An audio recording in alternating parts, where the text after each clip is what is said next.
Inshuti mukurikiye Isango TV tubaye ikaze. Ikiganiro cyacu nkuko mukimenyereye ni ibitabo n'amateka. Ikiganiro ibitabo n'amateka cyo kuri uyu munsi turaganira ku gitabo cya Emmanuel UWIMANA cyitwa INZOZI Z'URUKUNDO. INZOZI Z'URUKUNDO ni igitabo tuza kumenyeramo byinshi cyane. Kikaba ari igitabo gifasha abubatsi ingo ndetse n'abashaka kuzarushinga mu minsi iri imbere. Ndi Xavien BIZIMANA. Mu kuganira kuri iki gitabo ntabwo ndi njyenyine, ndi kumwe nyine na nyiracyo, nyirubwite ni UWIMANA Emmanuel. UWIMANA Emmanuel, tuguha ikaze muri studio z'Isango TV. Murakoze cyane. Ukaba rero waranditse ibitabo mu by'ukuri byinshi, ntabwo ari iki cyonyine, ntabwo ari INZOZI Z'URUKUNDO zonyine. Ndagira ngo ubanze utunyuriremo muri make cyane umutumba w'ibitabo umaze kwandika mu gihe gitoya, hanyuma tuze kugaruka ku gitabo cyacu INZOZI Z'URUKUNDO. Murakoze cyane kumpa umwanya. Namaze kwandika ibitabo 6, ariko ibiri imbere yacu ko hari kimwe kitararangiza kunononsorwa. Hari igitabo cyitwa Umurunga w'Urukundo, nicyo iki ngiki murimo kureba hano. Muri make ko iki gitabo cyo kivuga ku nkuru. Nanditse kino gitabo nyuma yo kubona amateka y'abantu batandukanye baba hano ku isi bakoraho, donc umuntu agakora ibintu byiza ndetse bifitiye societe cyangwa se umuryango nyarwanda akamaro, ariko nyuma y'igihe runaka akitaba Imana. Ugasanga rero ibyo bikorwa byiza yakoze bishobora kubera batoya urugero biribagiranye. Natanze urugero ndavuga ngo mu gifaransa baravuga ngo les paroles s'envolent mais les écrits restent. Navuga ko ibikorwa bishobora kwibagirana mu gihe gito, ariko ibintu byanditse bihamaho igihe n'igihe. Nandika rero kino gitabo nafashe inkuru imwe y'abantu babayeho mbere ya jenoside yakorewe abatutsi, bakora ibikorwa byiza, nyuma y'igihe runaka baza kwicwa bitaba Imana. Hama rero nagira ngo ayo mateka y'abo bantu benshi bagize ibikorwa byiza by'ubutwari mu muryango nyarwanda bitazibagirana mu mateka ndetse no ku isi muri rusange. Iki ni igitabo kimwe. Ikindi gitabo nanditse cyitwa Ikiguzi cy'Imbabazi. Ni igitabo nacyo nanditse nyuma yo kureba ingorane abantu bahura nazo mu buzima bwabo bwa buri munsi. Cyane narebaga ku buzima bw'umuntu umwe nafashe hano witwaga Murungi na Rwema.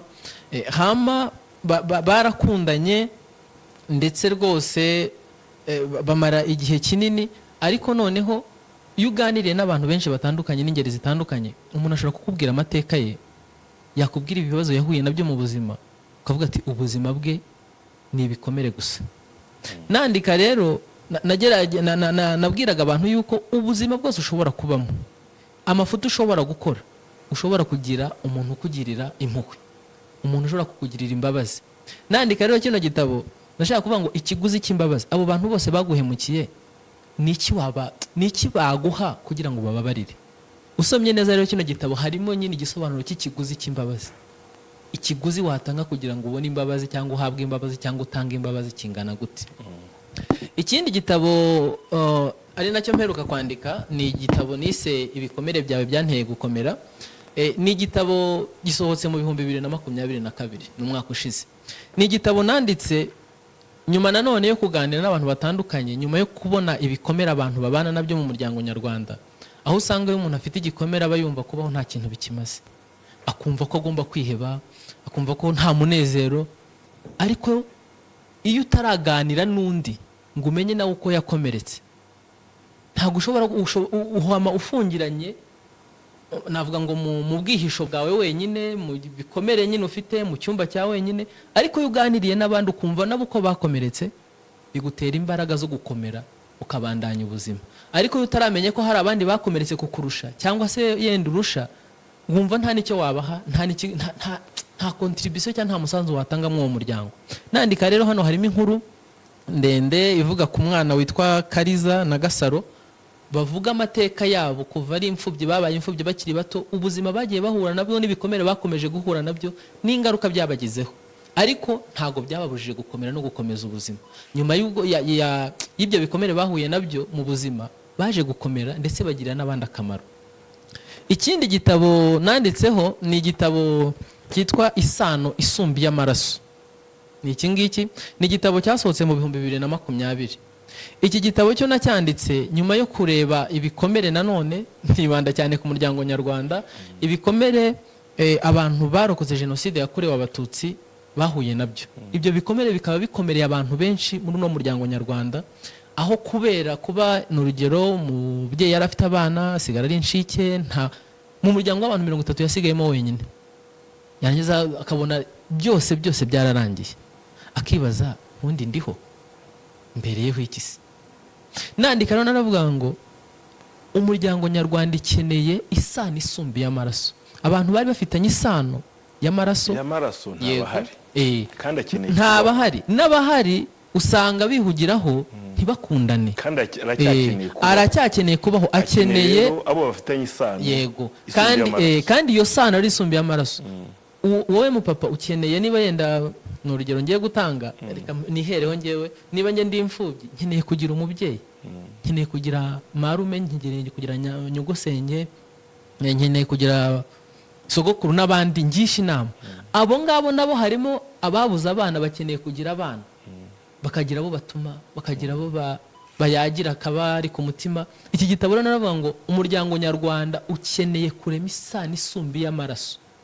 Wa muntu wabuze umubyeyi nakebuka abone mugenzi we uri hariya amubera umubyeyi. Wa muntu wabuze abana abone umwana. Wa muntu wabuze, ni histoire nyinshi zirimo hano, cyangwa se ni inkuru nyinshi ariko zigaragaza ibibazo biri mu muryango nyarwanda n'uburyo twabikemura. Iki gitabo tuzakigarukaho mu minsi ya vuba ku buryo burambuye. Urakoze cyane. Icyo uteganya kwandika muri iyi minsi, wagihaye izina cyangwa ntabwo uragifatira gahunda yifatira? Burya mu kwandika iyo utarasohora umuzingo ngo ushyira ahabona wirinda kuvuga byinshi, kuko ari igihe byahinduka. Nuko kuko uko igitekerezo gikura nuko umwanditsi akomeza kudevelopa iyo, cyangwa se kwimbika mu ubwo bushakashatsi abarimo, cyangwa se mu migenzereze ya buri munsi, igitabo gishobora guhindura izina. Rero iyo umuzingo utarasohoka wirinda gutangaza izina ryacyo. Ubwanditsi bwawe Uwimana Emmanuel, wenda turi bubigarukeho, bwibanda cyane ku bijyanye n'umubano mu bantu. Yego rwose nibyo. Ari ikintu cyiza cyane umuntu ashaka kugushimira. Abashaka ibitabo byawe turuze ko nidusoza turavuga uko bazabibona naho bazabibona. Reka tugaruke ku gitabo cyacu Inzozi z'urukundo. Ndagira ngo ubanze utubwire ibintu bibiri kuri iki gitabo. Yego. Ubanze utubwire ibigaragara inyuma kuri iki gitabo, hanyuma unatubwire impamvu wahisemo iyi nyito Inzozi z'urukundo. Murakoze. Sinzi yenda niba ndi butangirire impamvu yatumye nandika igitabo, kugira ngo nze no gusobanura ibigaragara inyuma ku gitabo. Iki ni igitabo nanditse, natangiye kucyandika mu 2010, ariko kiza gusohoka mu 2017. Ni igitabo navuga mu bitabo nanditse cyantwaye imyaka myinshi, kuko ni igitabo nanditse mu gihumbi 2010. Hari ibibazo byitwa ngo mu muryango nyarwanda, hari ibibazo by'uko hari umugabo, hari inkuru zica ku bitangazamakuru bitandukanye, kuri radio, kuri televiziyo, aho bivuga ngo umugabo yishe umugore, umugore yishe umugabo, umwana yishe umubyeyi, umubyeyi yishe umwana. Ikimenyetso cy'ibura ry'urukundo. Wabimenye rwose. Nyuma rero yo kumva ibyo bintu, kandi n'ubu biracyariho, ngira ngo n'uno munsi nizo nkuru zivugwa cyane. Icyo gihe rero naribajije, ntese ibi bintu kubera iki bibaho mu muryango nyarwanda, byagenze gute mu by'ukuri? Mu gusesengura rero naje gusanga urukundo mu muryango rwarakonje, aho nagaragazaga yuko abantu bihutira gushaka batabanje kubitekerezaho, batabanje kumenya iyo bagiye ari hehe, aho usanga hari abantu bashaka kubera impamvu mbi, ari nazo zitera ya makimbirane. Izo mpamvu mbi ziba zigamije inyungu z'umuntu ku giti cye. Umusore kubera ko yabonye umukobwa yashatse nawe akabata wajya gushaka, akazinjira muri urwo rugendo rwo gukunda rw'urugo atazi yagiye, kandi harimo ibintu runaka ategerezwa kuba azi, agomba kugenda abizi ko n'ibinabaho n'uburyo azabikemura.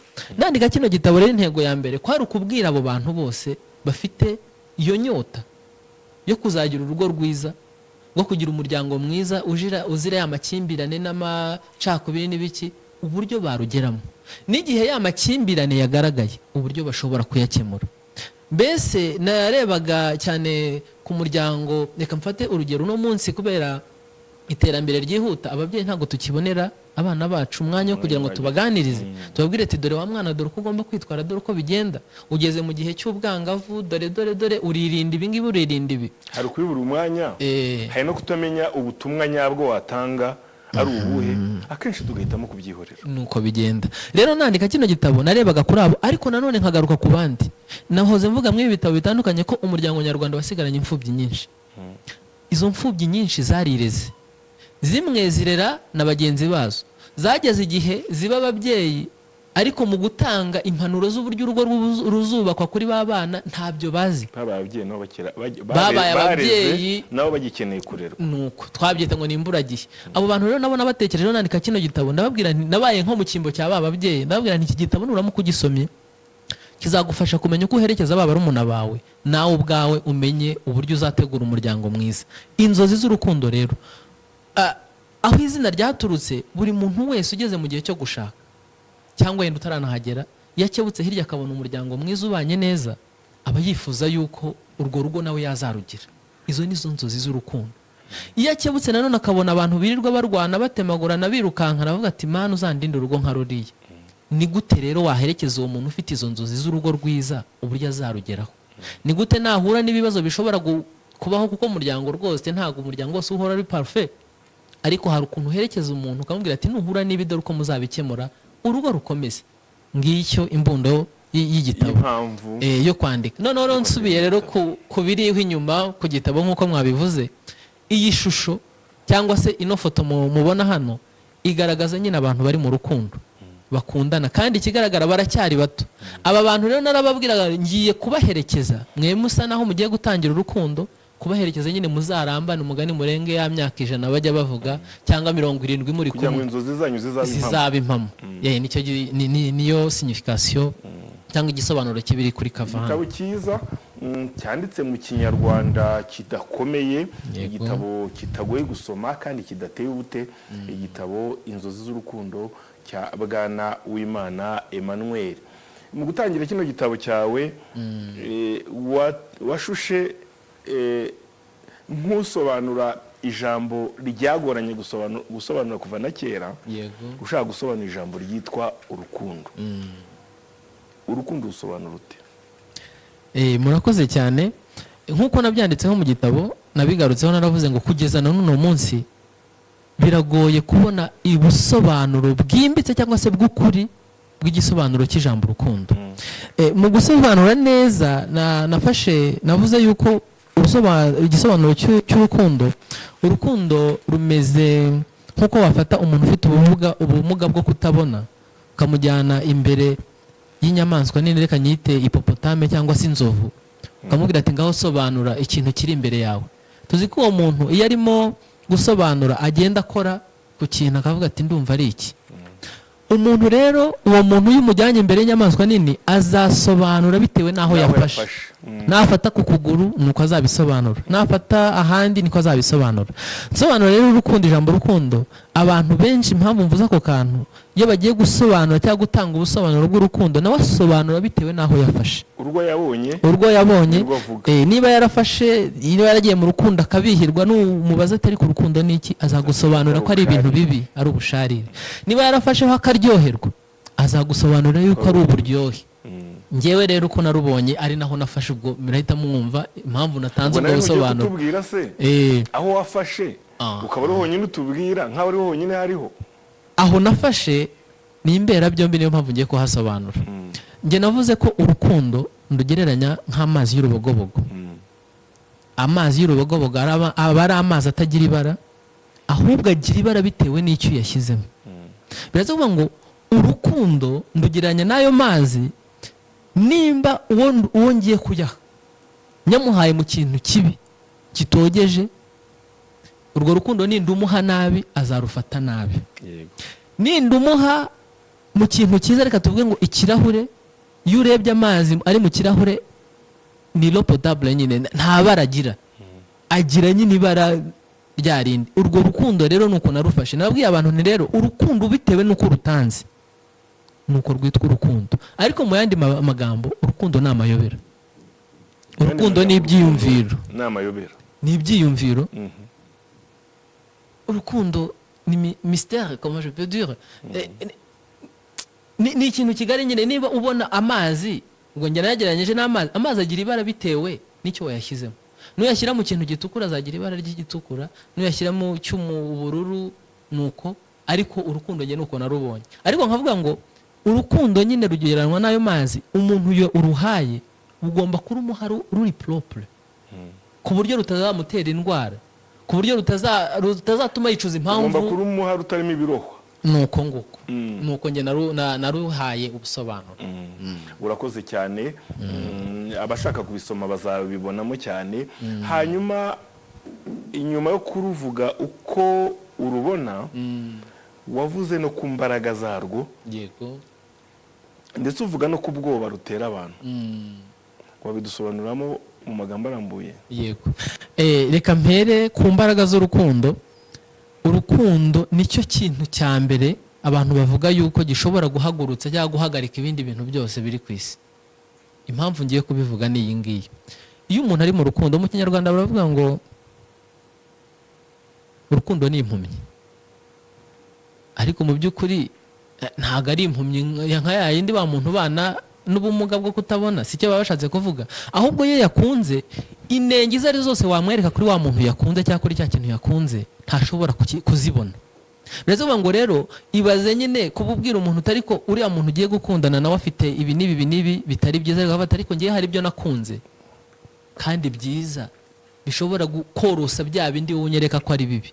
Izo nizo mbaraga rero wa muntu utari mu rukundo wadashobora kubonesha amaso, kubera ko urukundo ni amarangamutima nyine. Noneho ngarutse rero ku kindi mwari mumbajije muti, mwari mumbajije ikindi cya kabiri muvuga ngo imbaraga zarwo. Imbaraga zarwo rero bavuga hano nuvuga ngo, cyangwa se impamvu rutera ubwoba, nicyo cya kabiri mwari mumbajije. Impamvu urukundo rutera ubwoba, urukundo ni abantu binjiye mu rukundo bagirana amasezerano atandukanye. Amasezerano agusaba kugira ibyo wiga, kugira ibyo ureka, kandi ukaba winjiye mu rukundo utazi igihe ruzarangirira. Ngiki kintu gitera ubwoba, ruba rubaye akaramata. Noneho umuntu akibaza ati, ko nakundaga iki, ngiye kukigomwa kubera nakunze runaka kugira ngo atanshika? Icyo kintu kimutera ubwoba kikanamufungirana. Icyo ni icya mbere. Noneho hakaba n'ibintu yigomwa, na wa mushuti bakamubwira ati ibi ngibi nubikora ubwo uzanyibagirwa. Mu by'ukuri yarabifiteho uburenganzira mbere yanabikoraga. Fata urugero, nanywaga akayoga, nanagakundaga rwose nkanaberwa, ariko niba nakundanye n'umuntu utagakunda akambwira yuko niba ariko nkomeje gukunda nzamureka, ibyo bintu birantera ubwoba binamfungirane. Ngurwo urukundo. Niyo mpamvu rero abantu binjiye mu rukundo, kuko abatareba ejo hazaza ha bya bintu yiyemeje. Ngira ngo abasezeranye bo badukurikiye barabyumva, baravuga ati niyemeje kugukunda mu byiza no mu bibi. Niba naragukunze izuba riva, imvura nigwa ntago nzakureka. Icyo kintu gitera umuntu ubwoba, kuvuga ngo waba urwaye, twabyara tutabyara, ya masezerano menshi. Noneho hari aharenga ibyo ngibyo. Nitujya hanze tuzajyana, nitugenza imvura yagwa byagenda gutya twabyara. Ku muntu utekereza ni ikintu gikomeye, kandi kuko gikombye gutera ubwoba, kuko ni ibintu usezeranye utazi uko ejo bizagenda. Ngira ngo na Petero murabizi yihakanye Yesu. Yabonye bikomeye aravuga ati reka. Ariko urukundo rurenga ku ibyo. Aravuga ati nanakwitangira kubera ko ndagukunda, aho kugira ngo ugende ngewe nagenda. Mw'iki gitabo iki cy'umurunga w'urukundo, iyi nkuru niko ibivuga, y'Uwera na Rwema. Rwema byageze aho yitangira, Uwera aravuga ati aho kugira ngo bakwice, ngewe nditanze. Waruvuze uretse ko usa n'uwabisobanuye ko nashaka kubisubiramo, waruvuze ko urukundo rushobora guhagurutsa byose, yego, kandi rugashobora no guhagarika byose. Niko bimeze. Impamvu akareka ngatindeho ntange nk'urugero, hari inkuru nyinshi tuzi ku bantu babyaye bo barabizi. Ku bantu babyaye, urukundo umubyeyi akunda umwana we rushobora guhagarika bya bintu byose byaba ibyamuzaniraga inyungu. Nk'urugero, reka ntanga urugero rufatika, akareka akazi akonsa umwana. Wabyumvisha. akita urumva ka kazi karahagarara niba yari gutwara indege arabatereka reka uyu munsi zirahagarara nyine kubera ko hari ikintu yahaye umwanya. Urwo ni urugero rumwe ku babyeyi, ariko noneho iyo byageze no ku bahungu n'abakobwa bakundana rakubwira ati gahunda twari dufitanye nayihinduye kubera ko umukunzi wanjye hari ibindi yansabye, ibyo birahagarara, idini rigahinduka. niko wabimenye nasengeraga ahangaha ariko kuko nakundanye na runaka, ukajya wibaza ati ariko runaka byagenze bite ko tutakimubona ati burya yahinduriye inshuti ye. Niba ko uwo wakunze aruta rya dini wasengeragamo, niko bimeze, kuko wemeye kurihara uramusanga ngo umusange. Uwo wakunze aruta urugo warerewemo wavukiyemo, kuko wahisemo kuruta uramusanga umusange. Rwose mwabyumvishe neza, nibyo ngibyo bitera ubwoba se, bya bintu bitera ubwoba ayo masezerano nyine. None iyo usubiye inyuma ukavuga ati ariko byagenze bite, uzi ko hari abantu bajya banageramo bakavuga ati ariko ubu sinayobye, nabitekerejeho neza, kuko uyu muntu tuzabana imyaka nsigaje yose yo kubaho. Kuko mu Rwanda twe niko bigenda, yenda hanze usanga bavuga bati ni kontra y'amezi 2 cyangwa imyaka 2 nitwumva tukishimanye tuzakomeze, ariko ku iki gihe yo mu Rwanda niko bimeze. Yuvuze ngo ngiye kusezerana runaka, ninjiye mu rukundo, ninjye nabivuze ndababwira nti hari abantu benshi niyo bajije abantu barakubwira bati twebwe buriya nta nubwo dukundana, nta nubwo twakwinjira mu rukundo, ariko burya impamvu ahakana ko atajya mu rukundo nuko agira ubwoba bw'ibyo azahurirayo nabyo, byawe masezerano twavugaga, agahitamo kuvuga ati reka by'urukundo ntabyo nshaka. Ariko burya iyo usesenguwe nta muntu udakunda, nta n'umuntu utishimira gukunda, nta n'umwe ku isi. Na babandi tuvuga ngo ngiye gukoresha ijambo ry'ibyihebe cyangwa abantu genda nabo baba bafite abo bakunda kandi bakora ibyo kugira ngo bagire abo bashimisha. Nuko nguko rero urukundo ruhagaze kandi nizo mbaraga zarwo. Mu gitabo cyawe uvuga ibintu bisa nkaho mu muco wacu bidashinzemo imizi cyane. Uzarebe nk'ukuntu umuntu wenda dufite nk'abazungu, ubundi tubafata ingero muri byinshi, ukabona agasaza n'agakecuru baragenda baganira bafatanya agatoki ku kandi, bamaranye imyaka 70, 50, 40, 30, gutyo. Nari nivuze ngo ntibiri mu muco wacu, ariko mu gitabo cyawe uvuga ko ibyo bintu ari ngombwa gutetesha umukunzi wawe. Ariko icyo kintu kizakorohera kugira ngo abanyarwanda, wenda ntabwo tuvuze ko abanyarwanda badakundana, abagore badakunda abagabo cyangwa ngo abagabo badakunda abagore, ariko uzabasanga bagendana mu nzira harimo metero 3, umwe ari imbere y'undi, yagenda buhoro n'uri inyuma ye nakagenda buhoro, anamubwira ati ariko bite kutihuta kandi yamusize. Uko gutetesha rero urakuvugaho iki, cyangwa ibi wakwanditseho ubisobanura ute? Hari ikibazo nashyizemo hano mu gitabo, ndavuga nti ese gutetesha inyama urukundo nibyo cyane ngombwa? Narasubije rero ndavuga nti nyuma y'ubusesenguzi nakoze ni ngombwa kubera nabisobanura. Naravuga nti rero umuntu wese aho ava akagera akenera umuntu umutonesha, umutetesha, umubaza ngo wiriwe ute, waramutse ute, ese wariye ko imvura yaguye wifubitse,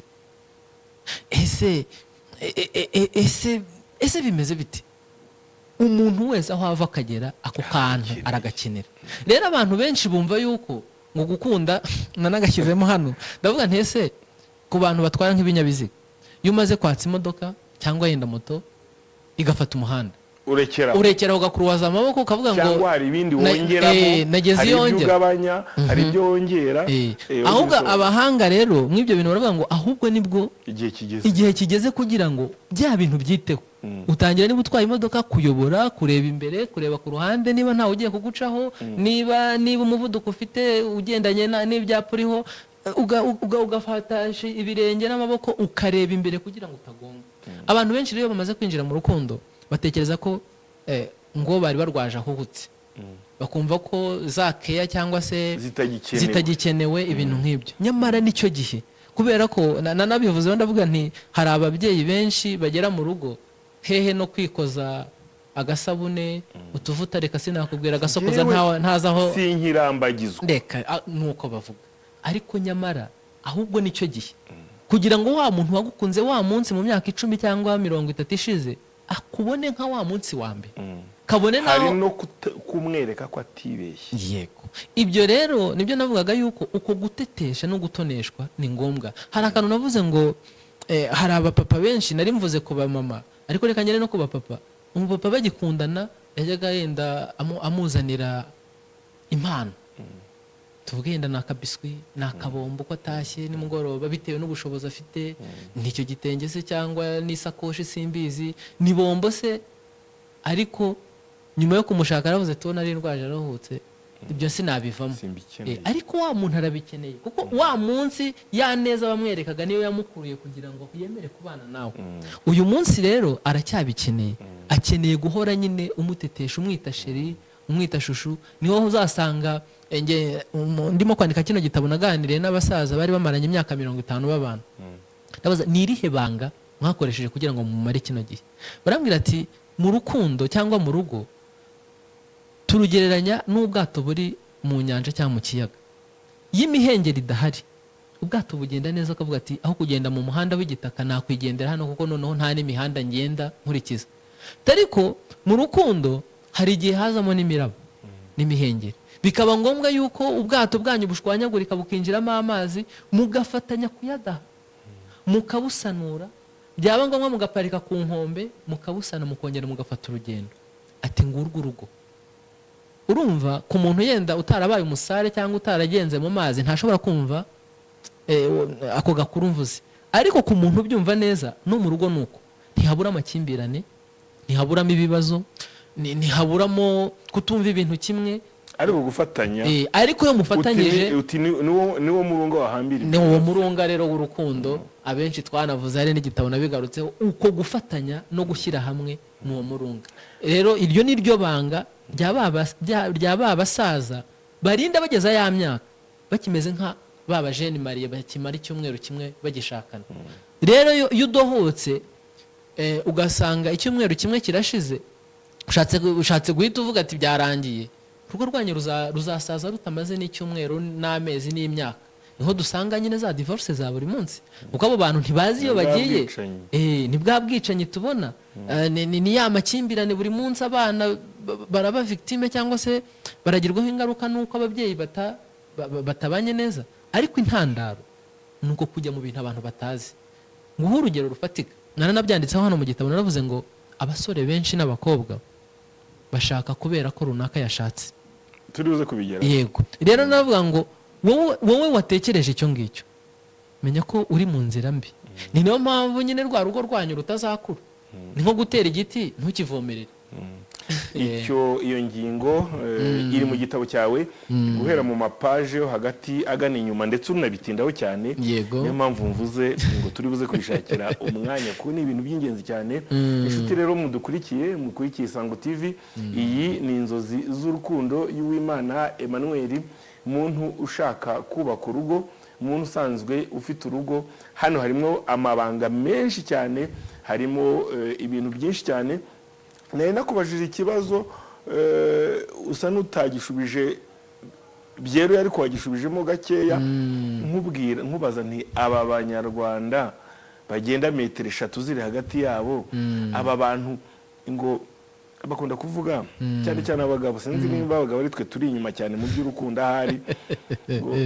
Iyo wamaze ibyombo urabizi biraba barobesha. Yego. Iyo umaze kuroba ifi hari ikintu baba wayiteze kugira ngo uyirobe. Yego. Ngo iyo umaze kuyibona ntabwo ugikeneye kongera kuyigaburira. Urumva icyo bivuze bijyanye n'impanuro watanze muri iki gitabo zishishikariza abantu kuva muri iyo myumvire. Nanone nageranije ngo abantu wenda bibwera hariya. Yego. Hari umuntu atubwiye ngo bajya kuryama, umuntu akabwira undi ati, umugabo akabwira umugore turare neza sheri. Yego. Ngo naho twebwe ngo tujya kuryama, umugabo akabwira umugore ngo wabanje kureba ko wakinze. Bivuga ngo aracyari muri ya mihibikano y'ibibazo, niyo bagiye kuryamana, aho kugira ngo aryamane n'uwo mutuzo. Nkaba nakubajije n'ubundi urabisubiramo kuko ntabwo wanyumvishije neza. Yego rwose. Aba banyarwanda basoma iki gitabo urabona bazagezaho bakakwemerera umugabo n'umugore, umukecuru n'umusaza bakagenda muza nk'uko babikoraga bakiri bato, bakavugana mu rugo nk'uko bavuganaga bakiri bato, ubona bizoroha? Yego bizoroha, ariko nyine bisaba imbaraga nyinshi ndetse no kwigisha abantu nk'uko murimo kubikora, kuko nk'iki kiganiro mwaduhaye kugira ngo tuvuge nyine ku nzozi z'urukundo, ntekereza ko utabikoraga utabihaga agaciro, kuko abantu benshi ntago duha ibintu agaciro kuko tutazi impamvu n'akamaro k'ibyo bintu. Uyu munsi rero biriya bintu nk'uko nabisobanuye, umuntu ku myaka iyo ari yo yose, ngira ngo hari umuririmbyi wavuze ngo urukundo ni urw'abantu bose kuva ku myaka 7 kugera kuri 77. Biraza kuvuga ngo rero uko gutetesha, uko kugendana, uko kubwirana twa tugambo twiza, uko kumubwira ati urare neza sheri cyangwa se waramutse neza nshuti nziza, nta muntu bitabera, nta nutabikunda, nta nutabishaka, kandi nk'uko tubibona bigira umumaro ukomeye mu rugo. Reka nguhe urugero ku bantu bakunda nabo bakiri bato barabyumva. Iyo sheri wawe yakumenyereje ko saa sita guhamagara, mu gitondo akaguhamagara, iyo hashize iminsi 2 atabikora, tangira kwibaza ati urabanza yanyanze, yenda na telefone barayimwibye ntiwabimenye, ariko ako kantu kagukirigita kakubwira ati none se yabaye amahoro ko ya message yajyaga anyohereza ntayibona, ni amahoro. Bishatse kuvuga ngo rero abo bantu mwavugaga bakigenda izo metero zingahe, nuko nyine umugabo mu mico ya kera bumvaga ko abagabo ari abantu badakorwaho. Hari n'uwigeze kunsetsa ati ese uzi impamvu umugabo ajya imbere umugore akajya inyuma?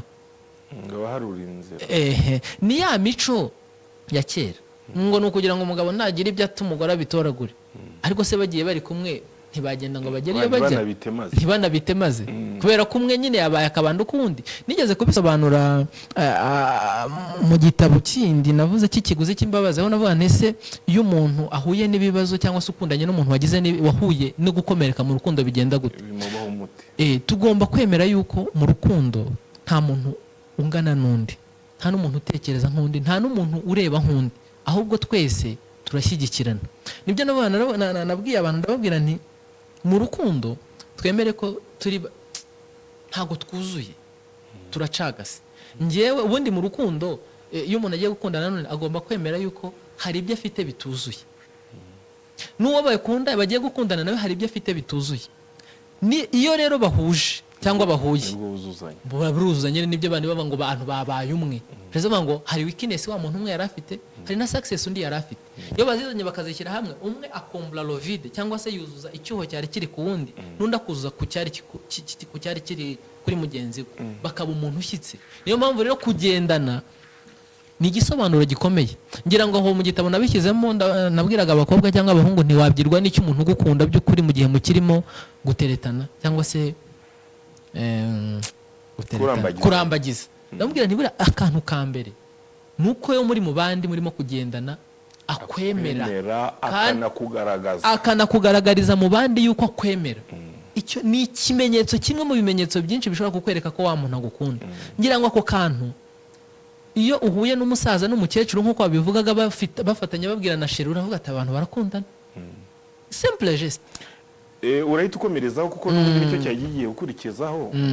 Urahita ukomerezaho utubwira ibimenyetso byerekana ko abantu bakundana by'ukuri.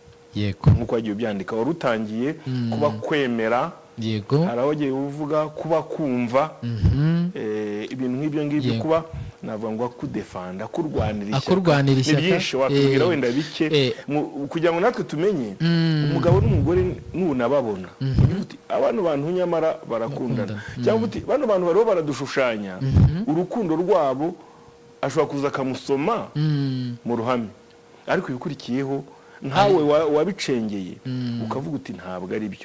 Ndagira ngo rubibwire abanyarwanda babyumve, n'abumva ikinyarwanda babimenye, ni ibihe bimenyetso nyabyo byerekana ko umuntu akundana n'undi. Murakoze. Yenda nge nanabwira abantu ntago abantu bakundana icyo bishimira ari ukubigaragariza abandi gusa, ahubwo nge nabwiraga wa muntu ushaka kumenya ko mugenzi we mukunda n'ibiki yareba, kuko nk'uko bivuze nshobora kuza ngasoma uwo musheri wanjye kugira ngo nemeze abantu turi kumwe hano ko mukundana, ariko nyuma tuvuye mu rugo ngukubise, sibyo se bitagomye na nyuma n'abaraho bakaba babona ibindi bimenyetso rero nge icyo bitandukanye n'icyo wowe washakaga kwerekana mu gihe kitari kikuru. Yego, rero icy'ingenzi navugaga hari icyo ngicyo cyo kuvuga ngo umuntu donc aranyemera kandi akemera akaba fier mu gifaransa, akaba fier cyangwa se akishima agaterwa ishema no kuba nduwe cyangwa ndumukunzi we. Icyo ni kimwe. Hari ikindi cyo kuba agushyira muri gahunda ze zizaza mu maproje azaza, ukumva yenda murimo kuganira ukavuga ati sheri tuzubaka inzu ibunaka, yenda se niba mukiri abashiri ngiye gushaka amafaranga uzakomeza amashuri n'urugero, ese ngiye gushaka amafaranga tugura imodoka cyangwa se yenda tujyana umwana ku ishuri. Ibintu byose abishyira muri twe, ariko muri nge. Iyo umuntu ari muri nge biragoye nyine abakwereka mu yandi magambo mu mvugo, ni inzu yanjye n'imodoka yanjye n'itungo yanjye n'abana banjye n'umugore wanjye, byose ukabigira umugore nawe ukamushyira muri ka gatebo ka wa mutungo wawe. Noneho reka dufate urugero rwa babandi bakiri abajene bataragera mu rugo, naho yo murimo kuganira ukumva bakubwira ati ariko ngewe ndimo gutekereza kujya kwiga ibunaka, mfite buruse yo kuzajya hanaha, bizagenda gutya na gutya, uzahite wikanga. Ariko bavuga ati reka turebe uburyo twakora ibi ngibi, ndimo guteganya kuzajya kwiga ariko nzabikora ari uko tumaze kugera hanaha. Ibyo bintu ni bigaragaza, cyangwa ningerayo nzareba uburyo nagutegurira. ngo muri wowe uhita ubona ko mu ntekerezo ze aragufite, arakuzirikana, aragutekereza. Icyo ni icya kabiri. Ikindi cya gatatu ni uguca bugufi. Guca bugufi mu gihe ari mu makosa, akemera kugusaba imbabazi, akavuga ati ibyo ari byo byose hano ntago nagaragaye neza. Ubwo ndavuga kuri babandi batarana abana, bafite inzira imwe yo kuzabana, akamera kugucira bugufi, akagusaba imbabazi, akavuga ati ariko narakosheje hahandi umbabarire, sibyo? Hari ahandi ubona yenda mu bikorwa mugiye gukora ugasanga arimo kubwira ati uze tujyana aha n'aha, ariko ntagushyireho igitugu, akaguha uburenganzira nawe bwo gutanga, bwo kuvuga uko ubyumva. Nanabivugaga hano, nabivuzeho mu gitabo bavuga ngo abantu mu muco nyarwanda dukura dupfukiranwa kuva umwana akiri muto yakorenda abaye mukuru, wagera no mu rugo bikaba uko nguko. Ikintu waba utakishimiye ukagikora kugira ngo ushimishe wa muntu ariko wowe utagikunze, ibyo bintu nabyo bikurura amakimbirane. Ni ibintu rero byinshi bitandukanye bishobora kukwereka yuko umuntu agukunda. Uko kuba mwajyana mu gusangira, n'urugero yenda mu rugo ugasanga umupapa n'umumama bajyanye muri dushe koga, ni utuntu duto ariko dufite ikintu kivuze kandi gikomeye. Ugasanga abantu ku meza barimo gusangira, hari ahantu ugera ugasanga umumama yariye ukwe, abana bariye ukwabo n'abapapa ukwabo, ukibaza aba bantu ubundi ni muri resitora, ko resitora ariho umuntu yinjira uko ashaka. Harimo ababikora twe tutabyumva nabi, harimo ababikora nk'umuco wabo. Ibyo bibaho. Hari imico abana, abagore, abagabo, abo bose bafungura ku buryo bugiye butandukanye. Ni imico wenda twe twifuza ko yahinduka, ariko mu gihe ari imico yaboho ntabwo dukoraho. Ariko none ibaze nko mu Rwanda, hano mu muco wacu tuzi ko urugo rufite uburyo rufungura, ugasanga umugabo iyo bihiye umugore ashobora kwarura akarya n'umwana muto bari kumwe, abakuru aho baziya kuzira nabo bakarya, papa wabo aza kuzira nawe agafungura. Ibyo ni ikibazo cyerekana ko abantu batari hamwe, kuko ibyo nabyo birashoboka mu gihe umwe ari butinde, ariko ntabwo bikwiye, ariko bitabaye umuco. Kubera ko turiya tuntu nibyo navugaga, mwambwiraga muti iyo abantu barimo kugendana mu muhanda badasigana bari kumwe, abababona baravuga bataba abantu bari kumwe, si byose. None se ugeze mu rugo ugasanga nyine ugiye gusura famiye, nyine bimeze uko nguko kandi nuko bimeze. Rya jisho rya mukuru se rizinduka bigenda gute? Rireba bya bindi. Rero cyane rero Uwimana Emmanuel ni impanuro nyinshi cyane, zose abazishaka bazazisanga muri iki gitabo. Nabivuze mu gutangira, abifuza gushinga ingo n'abazifite, iki ni igitabo gishobora kubabera intwaro ikomeye cyane. Yego. Nagira ngo dufate akanya tuganira ku bijyanye no gushaka. Nawe wabifatiye akanya ubivugaho muri iki gitabo cyawe, hanyuma uvuga impamvu zo gushaka. Gushaka mvuga impamvu zo gushaka cyangwa impamvu zo gushaka kubaka urugo, uvuga ko hama impamvu mbi. Yego. Binagoye kuko uzisomye nyinshi abona nyamara izo mpamvu ari nziza. Ndagira ngo dusobanurire ku mpamvu mbi zo gushaka cyangwa kwifuza gushaka urugo, kubaka urugo. Murakoze cyane. Iyi ni nabwo ngo ni chapitre cyangwa se yego chapitre imwe mu bigize n'umuzingo wa kino gitabo ihatse, ndetse ari nayo ihatse igitabo muri rusange, kugira ngo umuntu azakabye inzozi nziza zo kugira urugo rwiza, zo kugira umuryango mwiza utarimo ya makimbirane n'ubwicanyi n'ibi bintu. Wowe udukurikiye nagira ngo ubikurikire neza, bibwira ubireba muri mikoro uti wowe udukurikiye wowe udukurikiye nagira ngo rwose urebe niba mwizi mpamvu ngiye kuvuga imwe muri izi mpamvu idashobora kuba ari nawe ariyo yatumye ujya gushaka. Impamvu ya mbere rero ni ugushaka by'agahimano. Hano nashaka kuvuga yuko hari igihe ababyeyi cyangwa umuryango ushobora kubwira umwana ati turashaka kujya gushaka kwa runaka kubera impamvu izi n'izi mu rugo rw'abagabo. Yego, ariko wowe mwana utiteguye cyangwa utanakunda wa muntu wahariye ahantu, wowe hari ubundi wakunze. Nujya gushaka rero wa muntu uzaba ugiye gushakana n'izo mpamvu ababyeyi baguhaye, ariko ntabwo zizakubakira. Izo ni impamvu imwe mu mpamvu ndi buvuge ishobora gutuma urugo rwanyu niyo muzashakana rutazaramba, kubera ko wa muntu ntabwo ugeze umukunda, ahubwo ugiye gushaka kugira ngo unezeze ababyeyi. Iyindi mpamvu ni ugushaka ugendeye ku bwiza bw'inyuma.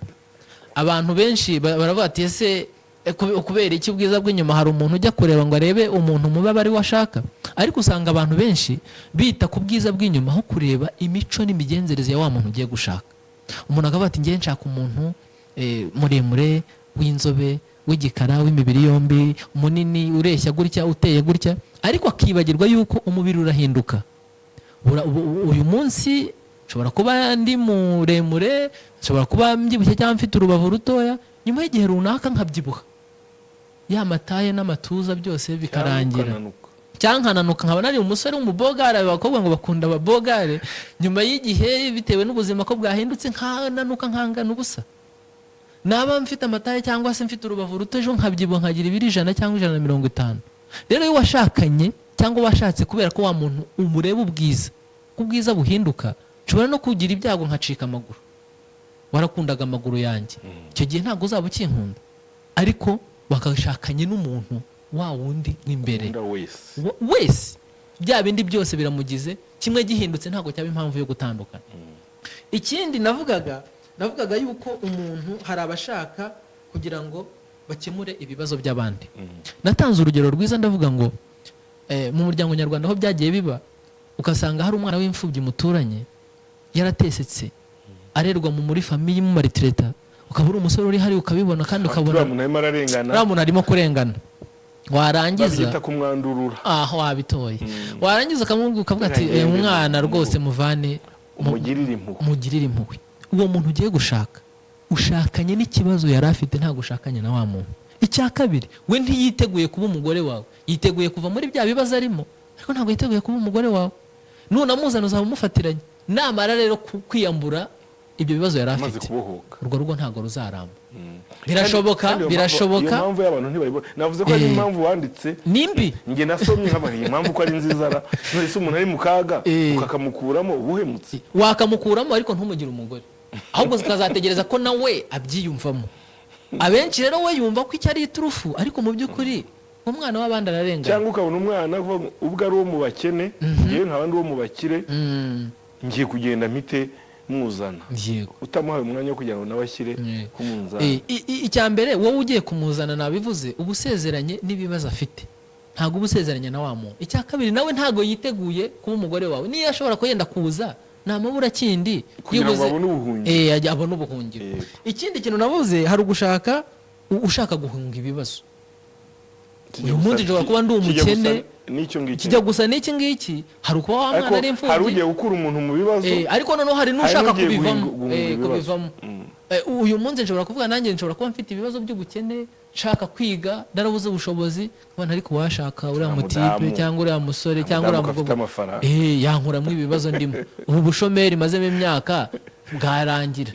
Ni urugero ndimo gutanga, ariko ibyo ni kimwe mu mpamvu mbi, kuko ubukene niburangira uzahita ubona ko uwo muntu mutari ku rugero rumwe rero gushaka abo muri ku rugero rumwe sibyo urwo rugo ntago ruzaramba bikunze kubaho cyane cyane ku bijyanye n'imyaka ukaba wakwemera gushaka umuntu mudahuje cyane mu myaka kugira ngo urebe ko uriya muntu yagufasha gukemura ibibazo cyane cyane by'ubukene ufite nibumara kurangira icyakwirukansaga kizaba cyarangiye iyindi mpamvu navugaga naravuze ngo hari gushaka bishingiye gushaka gukira igikomere natanze urugero ndavuga nti hari abasore benshi reka mpere ku basore bashobora kuba barakundanye n'abakobwa nyuma bakagera bagatandukana nyuma akavuga ati kubaho kuko yari amenyereye kubaho twatu message bamuhamagara wabaye iki gift za buri munsi neza akagira depression akagira ihungabana agashaka yenda no kwiyahura n'urugero noneho rero nyuma yenda suppose ko yarabanaga n'abandi basore nabo bafite abakobwa bakundana ibintu nk'ibyo nyuma akavuga ati nanjye wakwishumbusha urwo n'urugero rumwe hari n'abashakana yenda bafite yenda bagize divorce bakoze divorce batandukanye nabo bakundaga tugeze mu rugo naho akavuga ati kurera bano bana ngiye nyine kwifasha ibi bintu byose sinabishobora reka nshake uza kuziba icyuho uwo muntu nubwo umushatse ntago umukunda umushatse kugira ngo aze kuba kuzuba icyuho ariko ntago umukunda cya cyuho nubara kubona gikemutse mu by'ukuri ntago umukunze no kugendana nawe ntago uri fier sibyize kubera ko yenda urabona aragusebya umugani wa muririmbyi ati twazanye utazi kurisha ifirisha none urimo kubona ntari ku kigero nk'icyawe unyiriye urwo n'urugero rumwe ruri mu byo wanditse yego urebye nizo mpamvu eshanu mbi zawutuma ushaka rero wowe udukurikiye niba muri izi mpamvu mvuze usanze harimo imwe muri zo ishobora kuba yaragupushije gushaka cyangwa se ikaba irimo kugupusha gukundana n'umuntu ushaka ko muzabana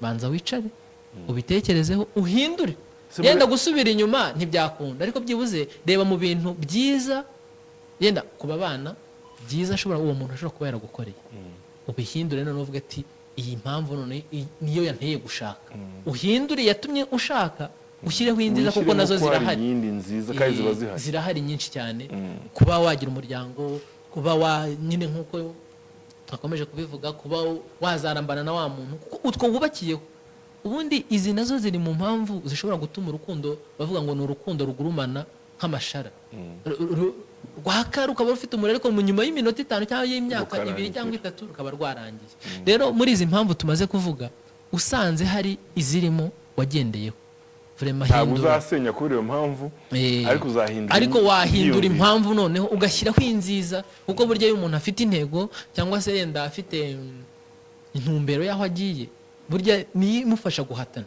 narabivuga ngo reka mvuge ngo iyo ni imwe mu bitero byo mu rukundo rwanyu cyangwa mu rugo rwanyu ariko ntigushyire hasi ahubwo wongere usetinge uvuge ati nari narihenze nari narakoresheje ibyapa bipfuye reka nshyireho icyiza wongere asetinga intego nziza zishobora gutuma arambana Uwimana rero Emmanuel tukugenda tugana ku musozo yego ariko nubwo ndashaka ko ufata umwanya mutoya uvuga ku kintu wanditse mu gitabo cyawe ariko usa n'umubyuko wagisobanuye ni nko kugisozera yego wakwizera ute ko uwo mubanye cyangwa mubana muzarambana yego nkuko nakomeje kubisobanura cyangwa se n'intumbero y'iki gitabo nuba ngo umuntu wakunze ibuka ko ari umuntu ni umuntu ushobora kurwara ni umuntu ushobora kunanirwa ni umuntu ushobora kwicara y'amasezerano yose yaguhaye ni umuntu ushobora gukosa kimwe nawe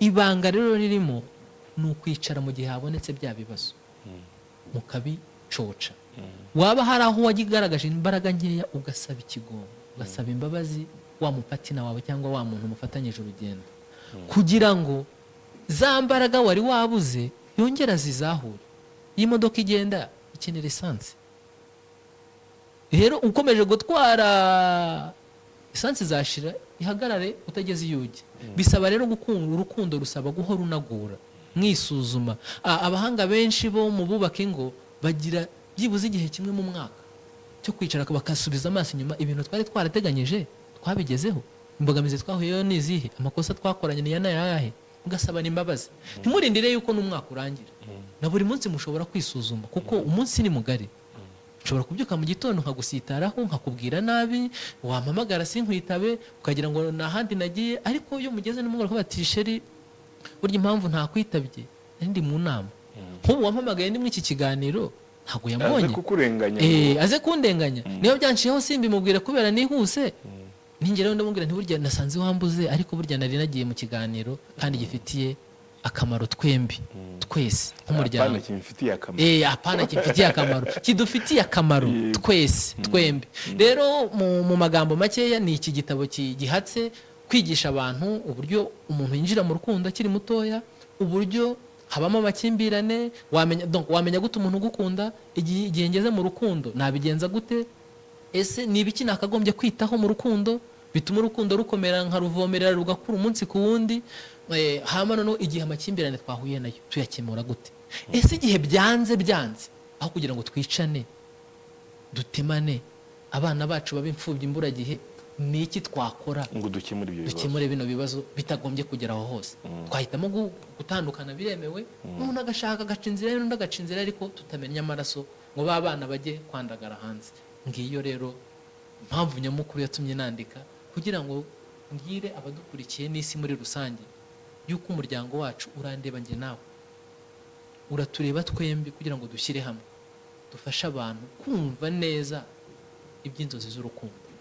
Urakoze cyane rero Uwimana Emmanuel utuganiriye ku gitabo cyiza cyane cyawe cyitwa Inzozi z'Urukundo. Igitabo dushishikariza buri muntu wese wubatse urugo, buri muntu wese ushaka kubaka urugo ko akwiye kugifata akagisoma akagitunga, inama zirimo akagerageza kuzubahiriza.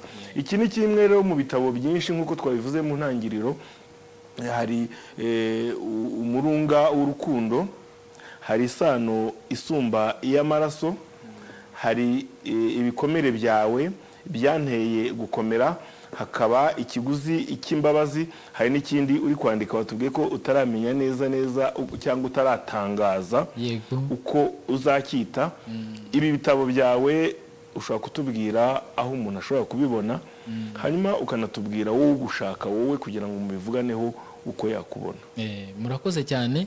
Ibi bitabo ahantu byaboneka hano mu Rwanda biri kuboneka muri Library Caritas hano mu mujyi wa Kigali, bikaboneka nanone muri Library Ikirezi hariya Kacyiru, bikanaboneka muri Kigali Public Library ku bantu bashaka gusoma, gutira igitabo ukagenda ukagisoma, yenda udafite ubushobozi bwo kukigura, wenda ndavuga cyane ku banyeshuri.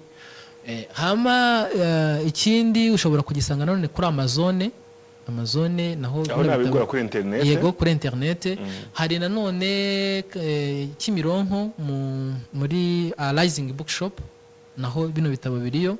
Hama rero ku muntu washaka kukibona nabyo ndabikora aho yaba ari hose mu Rwanda cyangwa ku isi, yampamagara kuri 0788 89 2053. Wazisubiramo? 0788 89 2053.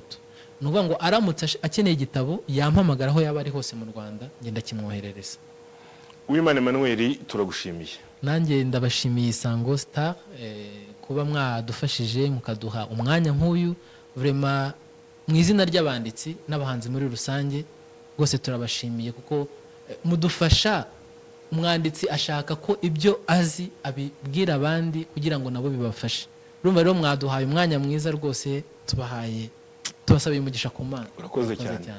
Inshuti rero mukurikiye Isango TV, aha niho dusoreje ikiganiro cyacu ibitabo n'amateka, dushimira Uwimana Emmanuel watwandikiye igitabo cyiza cyane tumaze kuvuga, hanyuma tubashishikariza kumeza kugisoma no kubishishikariza abandi. No dusoreje rero ikiganiro cyacu ibitabo n'amateka nakagaruka, tuzongera ubutaha.